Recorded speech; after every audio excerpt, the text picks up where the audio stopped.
हमारी जो रूह है ना, इससे बार बार इबादत की हाजत है।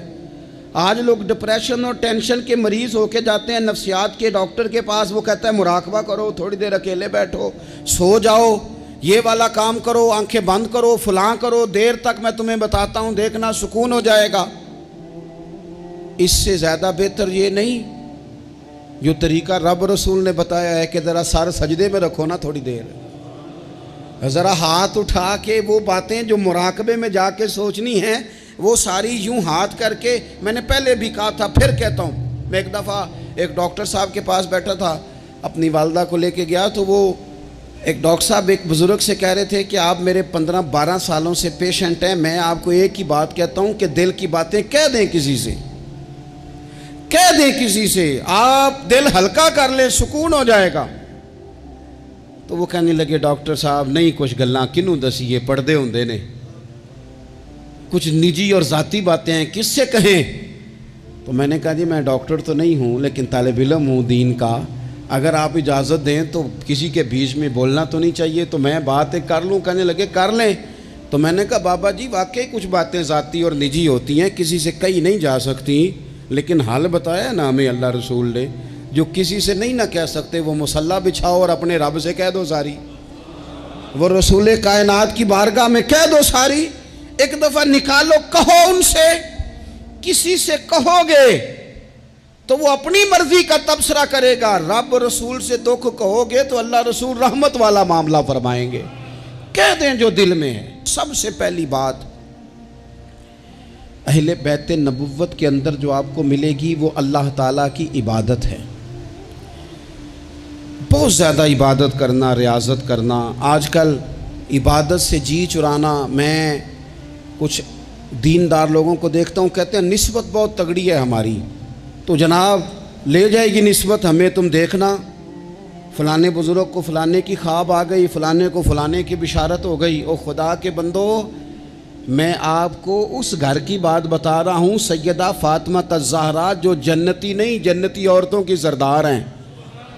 मैं हसनैन करीमैन की बात बता रहा हूँ, जो सिर्फ जन्नती नहीं जन्नती जवानों के सरदार हैं, लेकिन वहाँ तो सारी रात मुसल्ला बिछा रहता है।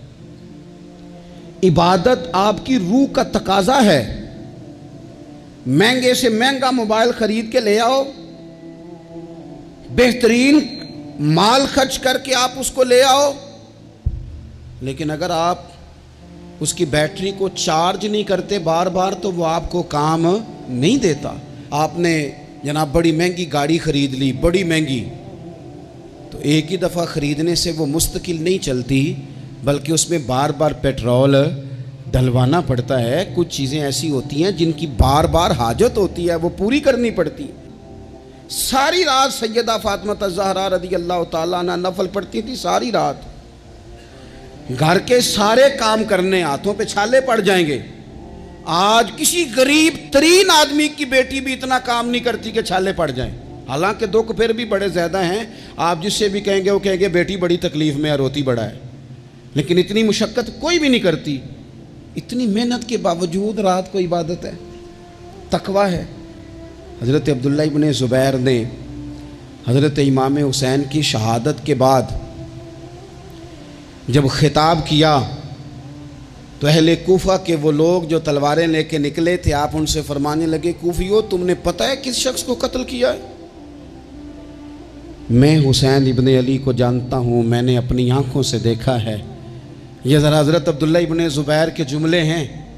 फरमाने लगे, मैंने उन्हें देखा है, वो लंबे लंबे सजदे करते थे, वो लंबा रुकू करते थे, लंबा क़याम करते थे, वो अक्सर नफली रोज़े रखते थे। कसरत से इबादत अहले बैत का तरीका है। कुछ सजदों का ज़ौक़ बनाएं, कुछ मिजाज बनाएं इबादत का। दूसरी बात, अहले बैत नबुव्वत के अंदर जो बड़ी अहम और बड़ी ख़ास थी वो थी अल्लाह की मखलूक की खिदमत। हमारे यहाँ कुछ लोग दुआएं मांगते हैं पहले, या अल्लाह मुझे अता कर, मैं बड़ा तेरे बंदों पे निसार करूँगा, मैं बड़ा कुर्बान करूँगा, मैं बड़ा दूँगा, लेकिन फिर जैसे ही उनके पास माल आता है उनके ख़र्चे भी ज़्यादा हो जाते हैं। अल्लाह ने वुसअत दे दी है, बड़ा माल दिया है, गांव वाले घर से शहर वाले घर आ गए, अब माल तो और ज़्यादा है, कहाँ खर्च करें? तो ठीक है, इमाम हुसैन फरमाया करते थे एक लम्हे के लिए, ये सुनो मेरे इमाम का कौल, फरमाया करते थे एक लम्हे के लिए किसी गरीब की मदद कर, अल्लाह पूरा महीना नफली एतिकाफ बैठने से तुझे ज़्यादा सवाब अता फरमाएगा। किसी के आंसू पूछ, किसी के आंसू पूछ। गमे हयात के मारों का एहतराम करो, गमे हयात के मारों का एहतराम करो, गमे हयात के मारों का। अहले बैत नबुव्वत का उसवा नूर देखो, अल्लाह की मखलूक की खिदमत, अल्लाह की मखलूक के साथ मोहब्बत। इमाम हुसैन के पास एक साइल आया 1 दिनार मांगने। इमाम हुसैन फरमाने लगे ठहर जा, थोड़ा सा इंतज़ार कर। शाम हो गई, वो बैठा रहा। 5000 अशरफियाँ 5 थैलों में भरी हुई हज़रत सैयदना इमाम हुसैन रदी अल्लाह ताला अन्हो के पास लाई गई।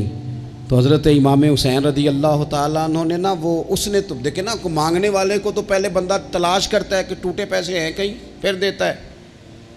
इमाम हुसैन के पास 5000 अशरफियाँ आई 5 थैलियों में, और बज़ाहिर हालत ये थी उस वक़्त कि एक अशरफी भी नहीं थी देने के लिए। 5 थैलियाँ आई भरी हुई पैसों की, 5 की 5 पकड़ा के ना मांगने वाले को साथ फरमाने लगे माफ़ करना यार, तुझे शाम तक इंतज़ार करना पड़ा है। ये देखो खुद भीख दें, खुद ही कहें मंगते का भला हो, यार ज़रा माफ़ करना, तुझे शाम तक इंतज़ार करना पड़ा। वो जो मिजाज है सखावत का, वो जो अंदाज है सखावत का, और ये जो हुजूर से इन्होंने लिया था ना। एक दफ़ा ना हज़रत फ़ातिमा अज़-ज़हरा रदी अल्लाह ताला अन्हा अपने दोनों शहज़ादों को ले के ना तो नबी पाक की बारगाह में गई। आते हैं ना बहुत सारे नवासियाँ नवासे आते हैं, कई दफ़ा उनके अब्बा जी भेजते हैं, कहते हैं ले जाओ अपनी माँ को तो नाने नू आखो हिस्सा देवे तुहाडा।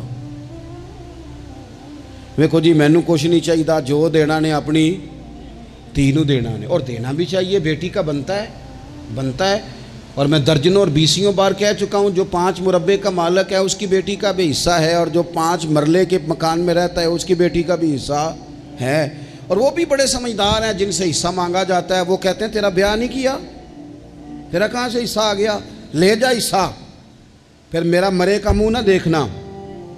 तो मेरा उस बेटी से मशवरा है कि देखना भी नहीं चाहिए ऐसे जालिम का मुँह, रहने दो।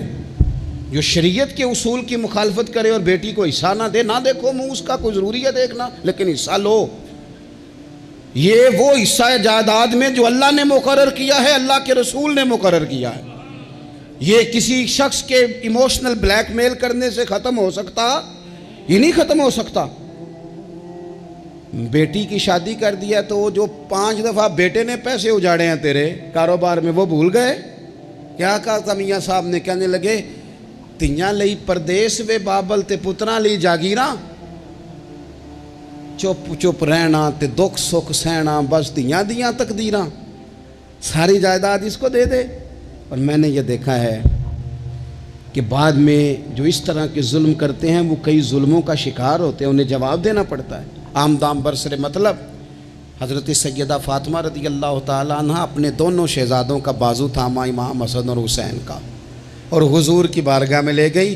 दुनिया मांगने नहीं, दौलत के लिए नहीं, जायदाद के लिए नहीं। कहा हुजूर मैं शहज़ादे लाई हूँ, मेरे बच्चों को कुछ दीजिए।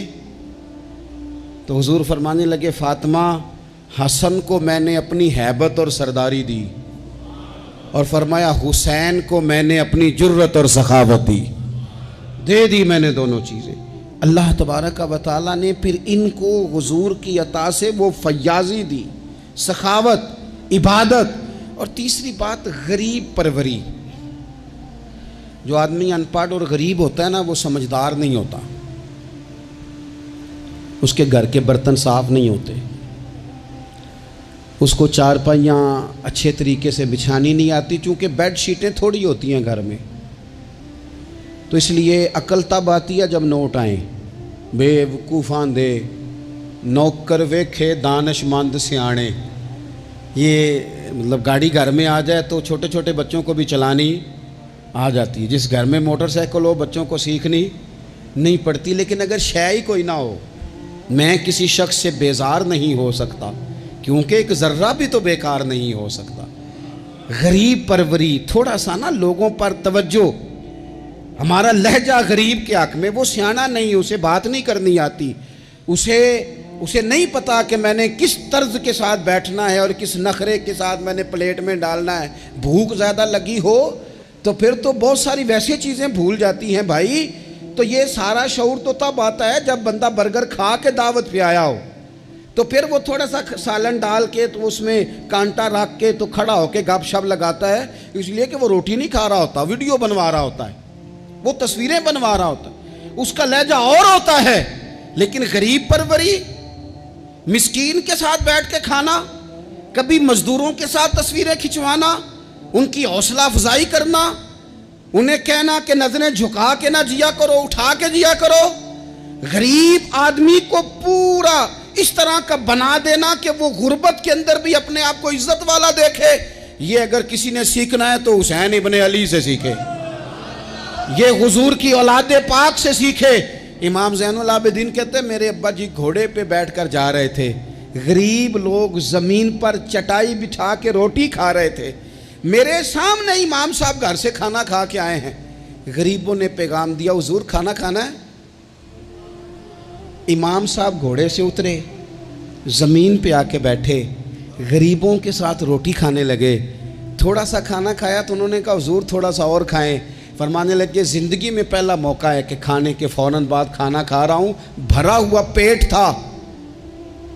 लेकिन अली का पुत्र, फातिमा का लाल ज़मीन पर बैठ इसलिए गया है कि गरीब कहीं ये ना समझें दावत दी थी तो हुसैन ने कबूल ही नहीं की, इसलिए बैठ गया हूँ, वरना एक लुकमे की गुंजाइश नहीं थी। इसको कहते हैं गरीब परवरी, इसको कहते हैं मिजाज ख़त्म करना छोटे बड़े का, इसको कहते हैं एक ही सफ़ में खड़े हो गए महमूद व याज, न कोई बंदा रहा न कोई बंदा नवाज। थोड़ा सा इस पर मैं एक दफ़ा एक फैक्ट्री में गया था, तो एक साहब जिन्होंने महफिल कराई थी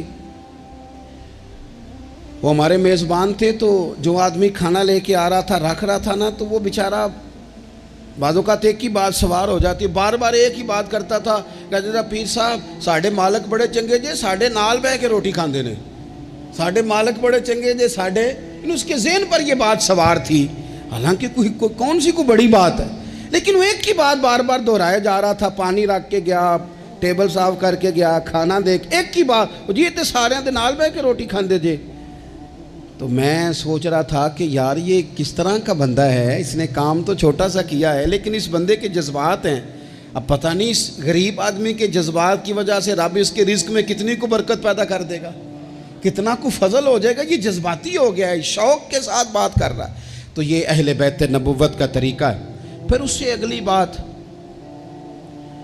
अहले बैत नबुव्वत के तरीके में आपको मिलेगी कि सादगी, आजिज़ी, इनकिसारी, बिल्कुल मुख्तसर से अल्लाह की अता पर भी बहुत ज़्यादा, हालांकि उन पर तो बड़ी अताएँ थी, लेकिन मुख्तसर सी ख्वाहिशात, खजूर की छाल की बने हुए टोपी पहन के हज़रत मौला अली शेर खुदा रज़ी अल्लाह ताला अन्हो नमाज़ पढ़ लेते थे, और ऊँट के बालों की बनी हुई चादर ओढ़ी है, ऊँट के बालों की बनी हुई, और सैयदा फ़ातिमा चक्की पीस रही हैं, कंजुल माल में मौजूद है। नबी पाक अलैहिस्सलाम ने उन्हें देखा, हल्के से आंसू हुजूर की आँख में आए और दो जुमलों में बात ख़त्म कर दी। फरमाया फ़ातिमा ज़िंदगी में इसी पर गुजारा कर, अल्लाह जन्नत में सारी नेमतें तेरे लिए दरवाज़े खोल देगा, इसी पे गुजारा कर। सादगी, हज़रत इमाम हसन के कपड़ों को पैबंद लगे हुए होते थे। अपने बुदोबाश जब बंदा बहुत महंगी कर लेता है तो उसका अपना खर्च ही बड़ा बढ़ जाता है, उसने करना कराना क्या होता है। और उससे अगली बात ये थी कि जज्बा जिहाद बहुत ज़्यादा था। फिर कहता हूँ इतनी सारी वीडियोज़ आई, ओ जी बच्चा रो पड़ा जी, बकरा ज़िबा हो रहा था। तो ये तो परेशानी वाला मकाम है, जो बच्चा बकरे के ज़िबा होने पर रोता है, ये जिहाद कैसे करेगा। अंदर से उठ के दरवाज़ा बंद करती है अम्मा, कहती है पुत्र दरवाजे पे ना फलाना बंदा गली में जुल्म कर रहा है, बाहर नहीं जाना, हमारी कोई लड़ाई है, हमने नहीं, बिल्कुल तू बाहर, तूने नहीं निकलना बाहर। यानी जुल्म होता है तो होता रहे, जबर होता है तो होता रहे। हज़रत उस्मान गनी रज़ी अल्लाह ताला अन्हु के खिलाफ बलवानियों ने हमला किया और हज़रत उस्मान के घर को घेर लिया। लोग तो औलाद को बचा बचा के रखते हैं ना, बाहर नहीं जाना, बाहर नहीं जाना, लेकिन हजरत मौला अली शेर खुदा अपने बच्चों को हर जिहाद में पहले लेके जाते थे। हजरत अली के ज़माने में भी जितनी जंगें हुई अपने शहजादे पहली सफ में। हजरत मौला अली ने एक तलवार इमाम हसन को पकड़ाई, एक इमाम हुसैन को पकड़ाई, हजरत उस्मान के दरवाजे पे खड़ा करके कहा, पुत्र खबरदार, उस्मान सिहाबी रसूल हैं, तुम्हारे खालू हैं, कोई सैयदना उस्मान का दरवाज़ा ना फलांगने की जरूरत करे, कुर्बान जाएं। दो शहजादे तलवार लिए, हालात बड़े ख़राब थे उस वक़्त, बलवाई मिस्र के मदीने पर चढ़ाई किए हुए थे, हज़रत उस्मान का घर घेरे में था, लेकिन उनकी जुर्रत नहीं हुई हज़रत उस्मान का दरवाज़ा क्रॉस करने की। क्यों? कि एक कोने पे तलवार लेके इमाम हसन खड़े थे और दूसरे पे इमाम हुसैन खड़े थे। बच्चों को जब एसी वाले कमरे में पूरी तरह बंद कर देना वालद, और उन्हें कहा अच्छा बर्गर खाना है, 4 मंगवा लो बर्गर, फलानी जगह जाना है, बेटा नहीं ज़रूर जाना चाहिए, कोई इंजॉयमेंट मिस नहीं करनी, फिर आप बच्चों से तवक्को करते हैं वो मेहनत करेंगे, आगे बढ़ेंगे, ये कैसे हो सकता है? नामी कोई बगैर मुशक्क़त नहीं हुआ, 100 बार जब अकीक कटा तब जाकर नंगी हुआ। मुशक्क़त करनी पड़ती है, मेहनत करनी पड़ती है, जद्दोजहद करनी पड़ती। तो जज्बा जिहाद बहुत ज़्यादा था, और जिस चीज़ की हमें बड़ी ज़्यादा ज़रूरत है, बड़ी ज़्यादा, वो है सब्र और इस्तकामत। इन्नल्लज़ीना क़ालू रब्बुनल्लाहु सुम्मा इस्तक़ामू फ़ला खौफ़ुन अलैहिम वला हुम यहज़नून। रब फरमाते हैं जिन लोगों ने कहा अल्लाह हमारा रब है, फिर वो डट गए, उन्हें ना कोई खौफ होगा ना वो गमगीन होंगे। हमारे पास सारा कुछ है, सब्र और इस्तकामत नहीं। एक पूरा दिन नहीं भूखे गुजार सकते हम लोग। एक ज़रा सी टेंशन आती है, एक टेंशन तो लोगों को मैंने देखा है कि ज़िंदगी की सारी खुशियां दांव पे लगा देते हैं। हमें बिल्कुल सब्र करना नहीं आता। 100 से ज़्यादा मर्तबा कमोबेश कुरान पाक ने सब्र का हुक्म दिया है, बार बार कहा सब्र करो, सब्र करो, सब्र करो। है ही नहीं, मिजाज ही नहीं, तड़पते, लड़ते, नाराज़ होते, बिगड़ते, परेशान होते, जल्दबाज लोग। एक अजीब सी मुआशरे के अंदर खींचातानी है, चूँकि हौसला नहीं, सब्र नहीं, इस्तकामत नहीं। एक बंदा आज एक फ़ैसला करता है, सवेरे वो फ़ैसला बदल देता है। कल वो किसी के बारे में कुछ और कह रहा था, आज कुछ और कह रहा है। हमारे मिजाजों में इस्तकामत नहीं, ठहराव नहीं, हमें ठहरना नहीं आता। हालांकि नबी पाक अलैहिस्सलाम ने फरमाया है अल्लाह को वो काम ज़्यादा पसंद है जो थोड़ा किया जाए पर रोज़ किया जाए। पत्थर पे पानी पड़े मुत्तसिल तो बेशुबा घिस जाए पत्थर की सिल। पत्थर में कभी कोई चीज़ सुराख नहीं कर सकती और पानी तो सुराख कर ही नहीं सकता। नौजवानों, पानी पत्थर में सुराख, लेकिन अगर पानी हो मुस्तकिल मिजाज और एक एक कतरा गिरता ही रहे, गिरता ही रहे, गिरता ही रहे, गिरता ही रहे, तो देख लेना तुमने फर्श लगवाया होता है, सीमेंट और बजरी डाली होती है, पर अगर मुस्तकिल गिरे तो पत्थरों में भी पानी सुराख कारी देता है।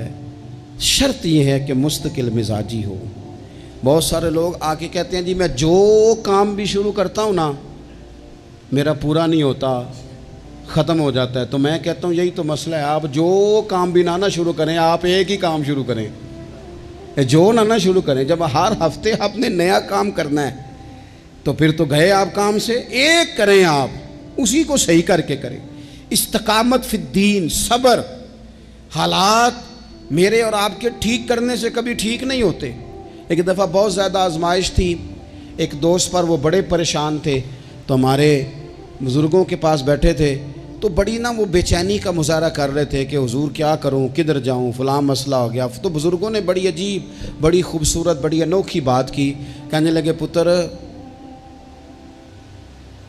जल्दबाजी करने से रोज़ा जल्दी नहीं खुलता, रोज़ा मगरिब के टाइम जाके खुलना है। अगर जल्दबाजी करोगे भी तो इसने खुलना मगरिब के टाइम ही है। फरमाने लगे हालात ख़राब हो गए हैं, बहुत बेसब्री करने से, बहुत रोने से, बहुत लोगों को बताने से, बहुत वाह वेला करने से ये ठीक नहीं होंगे, उल्टा लोग तुम्हारा तमाशा देखेंगे।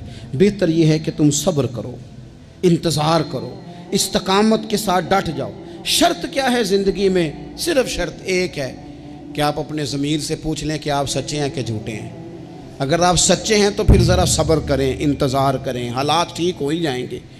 3 दिन 3 रातें, ज़िम्मेदारी से कह रहा हूँ, एक दिन और एक रात हमारे घर रोटी ना पके तो पूरे गांव में रो रो के कोई हाल नहीं होता। पूरे शहर में शोर मच जाता है कि आज जनाब सब्ज़ी को पैसे नहीं, हद हो गई। ओहो, इतनी गुर्बत, इतनी आजमाइश। 3 दिन और 3 रातें करबला के मैदान में इमाम हुसैन के खैमे में न रोटी थी न पानी था, न रोटी न पानी। लेकिन कुरान पाक की तिलावत 1 मिनट के लिए भी बंद नहीं हुई, नमाज कज़ा नहीं हुई। किसी तौर भी उन लोगों ने किसी बेसब्री का मुजाहरा नहीं किया। इनसे सब्र सीखें, इस्तकामत सीखें, थोड़ा सा रुकें, थोड़ा सा इंतज़ार करें। बहुत जल्दी है, बहुत जल्दी है, बहुत जनाब हमें फटाफट फलाना काम चाहिए। इमाम हुसैन ने पूरा कुंबा शहीद करा दिया था, लेकिन यजीद 4 साल हुकूमत फिर भी कर गया था। इर्द गिर्द के हालात फौरी तौर पे तब्दील नहीं हुए, लेकिन पूरी दुनिया घूम के देख लो, तुम्हें कोई ये नहीं कहता हुआ नज़र आएगा कि मैं यजीद की औलाद में से हूँ। हालांकि वो तो 4 साल हुकूमत कर गया था।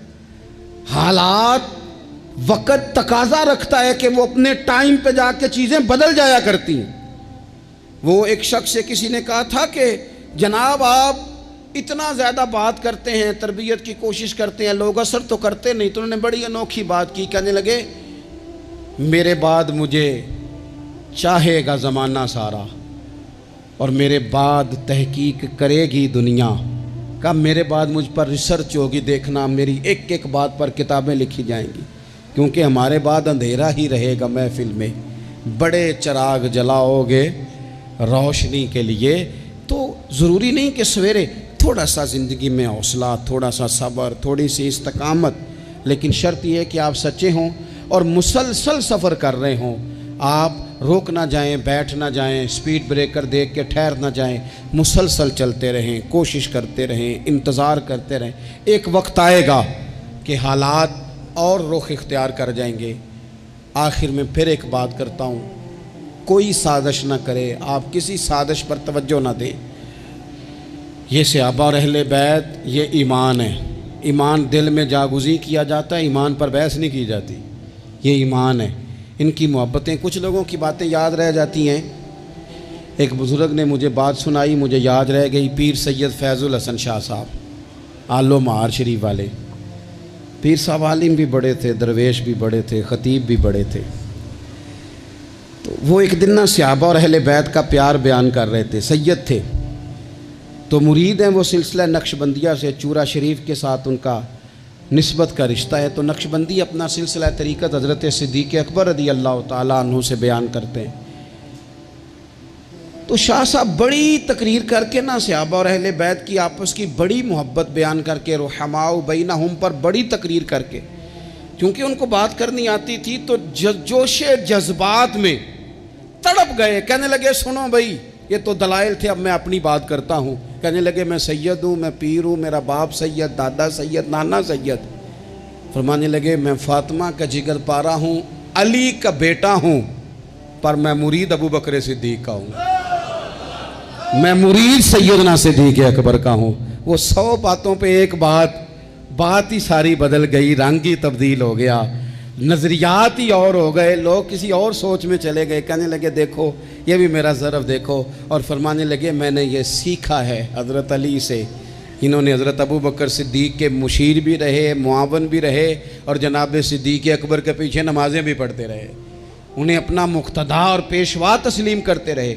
इसलिए ये तो हमें खुद से ये सिर्फ शरारत की जाती है, लोगों के दिलों को बेयकीन करो ताकि वो अपने बुज़ुर्गों से फैज़ ना पा सकें। हमने सहाबा से भी फैज़ लेना है और अहले बैत नबुव्वत से भी फैज़ लेना है।